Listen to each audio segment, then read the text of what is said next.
السلام علیکم، شرائع دسوق سے میں ہوں عبدالقیوم صدیقی اور آپ ہیں اے کیو ایس کے ساتھ۔ سپریم کورٹ آف پاکستان سے جو ہے وہ فیصلے آ رہے ہیں، مسلسل آ رہے ہیں اور بڑی تیزی ہے اب بہت ساری چیزوں میں۔ ابھی بہت اہم جو اور بھی مقدمات ہیں ان کے فیصلے آنا باقی ہیں۔ اگر ہم دیکھیں تو ابھی ماضی قریب کے اندر جو دو بڑے اہم فیصلے جن کے تحریری فیصلے جاری ہو چکے ہیں، ایک تو جنرل پرویز مشرف کا جو ہائی ٹریشن ایکٹ کے نیچے جو ٹرائل ہوا تھا، اس ٹرائل کو کالعدم قرار دے دیا تھا لاہور ہائی کورٹ نے، اور وہ بینچ تھا جسٹس مظاہر اکبر نقوی اور جسٹس امیر بھٹی اور ایک اور جج صاحب تھے، ان پر مشتمل تھا، جس نے جنرل پرویز مشرف کو سزا دینے والی عدالت ہی کو کالعدم قرار دے دیا تھا۔ تو اس کے خلاف جو پاکستان کی وکلا برادری کی جو اپیلیں تھیں وہ جو ہے، اور پھر جنرل پرویز مشرف کی ہی اپنے سزا کے خلاف اپیل جو ہے وہ سماعت کے لیے مقرر ہوئی تھی، اور اس دوران میں آپ کو پتہ ہے جنرل پرویز مشرف جو ہے وہ انتقال فرما گئے تھے، اور پھر ان کے بعد ان کا جسد خاکی جو ہے وہ میت پاکستان لائی گئی اور بہت ایک مختصر تقریب کے اندر جو ہے وہ ان کی تدفین ہوئی۔ لیکن جو تفصیلی فیصلہ آیا ہے، اس تفصیلی فیصلے کے اندر جج صاحب جسٹس منصور علی شاہ کا لکھا ہے، تقریباً 16 یا 22 صفحات کا وہ فیصلہ ہے، اور اس فیصلے کے اندر بڑی اہم بات کی گئی، اور وہ یہ کی گئی کہ جج جو ہیں وہ آئین اور قانون کے مطابق کرتے ہیں فیصلے۔ وہ جج ہوتے ہیں، کوئی جج کوئی شہنشاہ نہیں ہوتے ہیں کہ وہ اپنی مرضی اور منشا کے مطابق جو چاہے فیصلہ کر دیں۔ اور لاہور ہائی کورٹ کی جو فیصلہ تھا وہ اس کے اپنے اختیار سماعت سے تجاوز کا فیصلہ تھا۔ اچھا، اب اس کے ساتھ ہی جو دوسرا فیصلہ جو آیا ہے، ظاہر ہے کہ یہ بھی ایک اپنی تاریخی نوعیت اور اس کی اہمیت کے حوالے سے بڑی اہم ہے، جو کہ ذوالفقار علی بھٹو کے کیس کے اندر آیا ہے، اور وہ صدارتی ریفرنس پر جو آج سپریم کورٹ آف پاکستان نے رائے دی ہے، وہ رائے کیا ہے وہ بھی تفصیلی طور پہ جو ہے وہ ہم آپ کے سامنے رکھیں گے۔ اس کی بھی ایک سمبولک اہمیت ہے۔ اب یہ دیکھیں کہ ایک طرف جو ملٹری ڈکٹیٹر ہے اس کی سزا کو کالعدم قرار دینے کے فیصلے جو ہیں وہ کالعدم قرار دیے جا رہے ہیں، اور دوسری طرف ایک منتخب وزیر اعظم کو جس طرح سے جنرل ضیاء الحق کی آمریت کے تسلط میں سزائے موت دی گئی تھی، وہاں پر وہ تاریخ کے اندر جہاں جج اور جو اس وقت کی حکومت ہے ضیاء الحق، وہ کٹہرے میں کھڑے ہیں، یعنی ایک آمر کے دور کے اندر دی گئی سزائیں جو ہیں وہ، میں تو اس کو اس طرح سے سمجھتا ہوں کہ آج جو سپریم کورٹ آف پاکستان نے اپنی رائے دی ہے، اس میں جو اس کا یہ کہنا، اس کے 9 فاضل جج صاحبان کا یہ کہنا کافی ہے کہ جو ہے آئین کے تحت بنیادی حقوق اور فیئر ٹرائل کا حق جو ہے وہ نہیں دیا گیا، اور اس بنیاد پہ بڑے بڑے فیصلے جو ہیں وہ عدالت کالعدم قرار دے چکی ہے، اور یہی پرنسپل آف لا ہے۔ تو اس حوالے سے بڑی اہم ہے، اس کی تفصیلی وجوہات جو آئیں گی وہ بھی دیکھنا ہوگا کہ فاضل عدالت جو ہے وہ ان جج صاحبان کے حوالے سے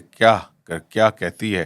اور ان کو کٹہرے کے اندر کھڑا کرتی ہے، کیونکہ جب یہ سماعت ہو رہی تھی تو احمد رضا قصوری جو ہے انہوں نے مولوی مشتاق اور دیگر جو ہائی کورٹ اور سپریم کورٹ کے جج تھے جنہوں نے ان کو بھٹو کو سزائے موت دی تھی، ان کے حوالے سے انہوں نے کہا تھا کہ جی یہ آپ عدلیہ کا یا ان جج صاحبان کا ٹرائل کر رہے ہیں۔ تو بڑی اہم یہ اس کی سگنیفیکنس میرے نزدیک یہ ہے، باقی ظاہر ہے کہ ہر آدمی اپنی رائے رکھنے کے اندر آزاد ہے۔ تو آج جو رائے آئی ہے سپریم کورٹ آف پاکستان کی، اس میں اس کا اب اردو ترجمہ بھی جاری کر دیا گیا ہے، وہ منوان آپ تک پیش کر دیتے ہیں، اور اس سے پہلے بھی ایک چھوٹی سی بات اور، کہ ابھی بھی کچھ بڑے اہم فیصلے ہیں جو آنے والے ہیں، اور ان میں پہلے سب سے بڑی بات یہ ہے کہ عدلیہ کے اپنے اندر احتساب کا نظام، اور یہ سسٹم یا خود احتسابی کے حوالے سے جو جسٹس مظاہر اکبر نقوی کے خلاف پاکستان بار کونسل سمیت مختلف بار ایسوسی ایشنز نے اور وکلاء نے جو شکایتیں بھجوائی تھی، اس پر بھی سماعت جو ہے وہ مکمل ہو چکی ہے، اور اس کی ججمنٹ جو ہے یا اس کا فیصلہ جو ہے وہ بھی دیکھنا ہے، کیونکہ اس پر بھی سماعت مکمل ہو گئی ہے، اس بارے میں کیا فیصلہ آتا ہے، اور یہ بھی ایک بڑا ہی اہم موڑ ہوگا پاکستان کی عدالتی تاریخ میں اور عدلیہ کے اپنے احتساب کے حوالے سے، کیونکہ وہ والا نظام جو ہے وہ تو عدلیہ ختم کر چکی کہ اگر کسی جج کے خلاف سپریم جوڈیشل کونسل کے اندر شکایت پر کارروائی شروع ہو جائے تو پھر وہ جج اگر استعفیٰ بھی دے دیتا ہے یا اس دوران ریٹائر ہو جاتا ہے تو جو سپریم جوڈیشل کونسل کی کارروائی ہے وہ نہیں رکے گی۔ یہ ایک بڑی اہم بات ہے۔ اور اب اس کو اگر آپ لنک کر لیں جو ایک سیمینار کے اندر بھی بات آئی اور پھر جن دنوں ذوالقار بھٹو کا ریفرنس چل رہا تھا اس کے دوران میں بھی بات آئی، بلکہ یہ شیربانو عافیہ شیربانو کیس کی سماعت کے دوران بھی جسٹس مندوخیل نے اس کا حوالہ دیا کہ جیسے کہ چیف جسٹس نے کہا تھا ایک سیمینار سے خطاب کرتے ہوئے کہ 100 سے زائد شکایات جو ہیں وہ جج صاحبان کو بھجوائی گئی ہیں کہ وہ دیکھیں کہ آیا پرائمس فیسائی ان شکایات کے اوپر کوئی ان شکایات میں دم خم بھی ہے یا نہیں ہے، تو وہ اس کا رائے کا بھی انتظار ہے۔ پھر جو دوسرا اور بڑا اہم مقدمہ ہے وہ بھی سپریم جوڈیشل کونسل سے ہی متعلق ہے، اور وہ 5 رکنی بینچ جو چیف جسٹس قاضی فائزہ کی سربراہی میں اس نے اس کی سماعت کی تھی، اور وہ جسٹس شوکت عزیز صدیقی کا کیس ہے۔ اور جسٹس شوکت عزیز صدیقی کے کیس میں بھی جو ہے وہ فیصلہ محفوظ ہو چکا ہے، تو بہت سارے جو ہیں وہ فیصلے ہم دیکھیں گے کہ آنے والے دنوں میں آئیں گے کہ سپریم جوڈیشل کونسل نے جس طرح سے جسٹس شوکت عزیز صدیقی کو ان کے عہدے سے ہٹایا تھا، اور ان کا موقف یہ ہے کہ ان کو فیئر ٹرائل نہیں ملا، اور فیئر ٹرائل نہ ملنے سے جو ہے وہ ظاہر ہے کہ ان کے ساتھ ناانصافی ہوئی ہے۔ تو یہ بھی دیکھنا ہے کہ سپریم کورٹ کا 5 رکنی لارج بینچ جو ہے وہ اس جسٹس شوکت عزیز صدیقی کے مقدمے کے اوپر کیا فیصلہ کرتا ہے، اور پھر اس کے ظاہر ہے کہ ججز کے احتساب کے حوالے سے بھی اپنے اثرات جو ہیں وہ ہوں گے۔ تو اس طرح جو ہے ہم بھی منتظر ہیں کہ کب سپریم کورٹ آف پاکستان یہ جو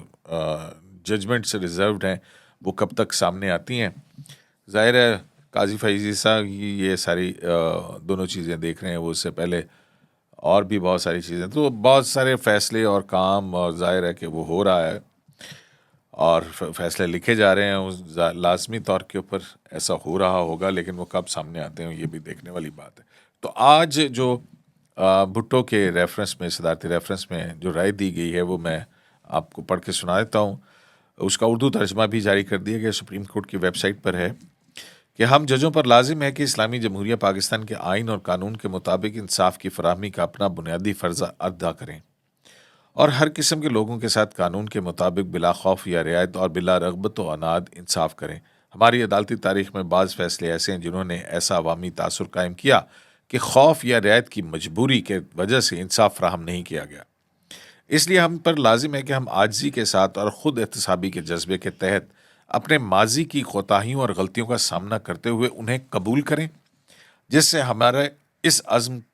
اس پختہ عزم کی عکاسی ہو کہ ہم پوری دیانت کے ساتھ قانون کے مطابق انصاف کی فراہمی کو یقینی بنانا چاہتے ہیں۔ سفر کی درست سمت کا اس وقت تک انتخاب ممکن نہیں ہوتا جب تک غلطیوں کا اعتراف اور پھر اصلاح نہ کی جائے۔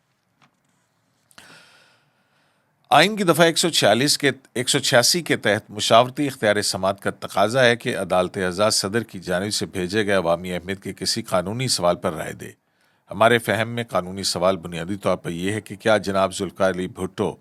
سابق وزیر اعظم پاکستان کے خلاف مقدمہ قتل میں ٹرائل کورٹ یعنی لاہور ہائی کورٹ اور ایپلیٹ کورٹ یعنی سپریم کورٹ نے صحیح طریقہ کار اور منصفانہ سماعت کے تقاضے پورے کیے؟ اس سوال پر ہم غور و فکر کرتے ہوئے جواب دیں گے کہ کیا ٹرائل کورٹ اور ایپلیٹ کورٹ نے صحیح طریقہ کار اور منصفانہ سماعت کے تقاضوں کو ملحوظ رکھا اور ان پر عمل کیا۔ نمبر 3 یہ کہ صدر پاکستان کی جانب سے دائر کیے گئے ریفرنس نے ہمیں یہ موقع فراہم کیا کہ ہم فوجی آمر جنرل ضیاء کے تسلط کے تحت جناب بھٹو کے مقدمے اثبات جرم اور سزائے موت کی کارروائی پر غور کریں۔ ریفرنس جناب بھٹو کی سیاسی جماعت کی حکومت کے دوران میں دائر کیا گیا تھا، لیکن بعد میں آنے والی دیگر بڑی سیاسی جماعتوں کی حکومتوں نے اس تحقیق کو آگے بڑھایا اور اس ریفرنس کو واپس لینے کا اختیار استعمال نہیں کیا۔ اس سے اجتماعی دلچسپی سے پاکستان کے عوام کی اس خواہش کا اظہار ہوتا ہے کہ وہ اس بارے میں عدالت کی رائے جاننا چاہتے ہیں کہ کیا جناب محمد احمد خان قصوری کے قتل کے مقدمے میں جناب بھٹو کو منصفانہ سماعت اور صحیح طریقہ کار کے مواقع فراہم کیا گیا تھا۔ ملک کے ممتاز قانونی دماغوں کی مفید معاونت سے فائدہ اٹھاتے ہوئے ہم ان وجوہات کی بنا پر جو بعد میں جاری کی جائیں گی اور ان میں مذکور توصیات اور توضیحات کے تابع بھیجے گئے سوالات پر اپنی مختصر رائے درج ذیل طریقے سے دیتے ہیں۔ پہلا سوال جو صدارتی ریفرنس میں پوچھا گیا تھا وہ یہ تھا کہ کیا شہید ذوالفقار علی بھٹو کے خلاف مقدمہ قتل میں لاہور ہائی کورٹ اور سپریم کورٹ کا فیصلہ ان بنیادی حقوق کے تقاضے پورے کرتا ہے جن کی ضمانت اسلامی جمہوریہ پاکستان کے آئین 1973 کی دفعہ 4(1), 4(2)(a), دفعہ 8، دفعہ 9، دفعہ 10(a), صحیح طریقہ کار دفعہ 14 اور دفعہ 25 میں دی گئی ہے؟ اگر نہیں تو اس کا اثر اور نتائج۔ اس پر سپریم کورٹ نے رائے دی ہے کہ لاہور ہائی کورٹ میں مقدمے کی سماعت اور سپریم کورٹ آف پاکستان میں اپیل کی کارروائی میں منصفانہ سماعت اور صحیح طریقہ کار کے بنیادی حقوق کے تقاضے پورے نہیں ہوئے، جن کا تحفظ آئین کی دفعات 4 اور 9 میں کیا گیا ہے، جن کی ضمانت بعد میں ایک الگ اور مستقل بنیادی حق کے طور پر آئین کی دفعہ 10(a) میں دی گئی۔ جناب بھٹو کو مجرم قرار دینے اور انہیں سزائے موت دینے کے فیصلے کو کالعدم کرنے کا کوئی طریقہ کار آئین اور قانون میں نہیں ہے۔ عدالت اعضاء کی جانب سے نظر ثانی کی درخواست کے مسترد کیے جانے کے بعد مذکورہ فیصلے کو حتمی حیثیت حاصل ہو چکی ہے۔ دوسرا سوال، کیا جرم ثابت ہونے کو جس کے نتیجے میں شہید ذوالفقار علی بھٹو کو سزائے موت دی گئی سپریم کورٹ کا فیصلہ قرار دیا جا سکتا ہے، یا جس کا ماننا تمام دیگر عدالتوں پر قانونی اصول پر مبنی ہونے یا اس کی توضیح کرنے کی بنیاد پر اسلامی جمہوریہ پاکستان کے آئین 1973 کی دفعہ 179 کی روح سے لازم ہے، 189 کی روح سے لازم ہے؟ اگر نہیں تو اس کا اثر اور نتائج۔ اس سوال پر سپریم کورٹ نے جو جواب دیا ہے یا رائے دی ہے وہ یہ ہے کہ بھیجے گئے سوالات میں ان قانونی اصولوں کو متعین نہیں کیا گیا جن کی توضیح عدالت اعضاء نے ذوالفقار علی بھٹو مقدمہ میں کی ہے، جن کی متعلق رائے مانگی گئی ہے۔ اس لیے اس کا جواب نہیں دیا جا سکتا کہ کیا ذوالفقار علی بھٹو مقدمہ میں بیان کیے گئے کسی قانونی اصول سے پہلے ہی اختلاف کیا گیا ہے یا اسے کالعدم کیا گیا ہے۔ تیسرا اور پانچواں سوال، کیا اس مقدمے کے مخصوص حالات کے تناظر میں سزائے موت دینا اور اسے برقرار رکھنا انصاف پر مبنی تھا یا شہید ذوالفقار علی بھٹو کے خلاف واضح تعصب کی وجہ سے ارادی قتل کے مترادف کہا جا سکتا ہے؟ جن نتائج تک پہنچا گیا اور ثبوتوں مقدمے کے مواد سے استنباط کی بنا پر شہید ذوالفقار علی بھٹو کے خلاف جرم ثابت ہونے اور انہیں سزا دینے کا حکم دیا جا سکتا تھا، یہ سوال تھا۔ اس پر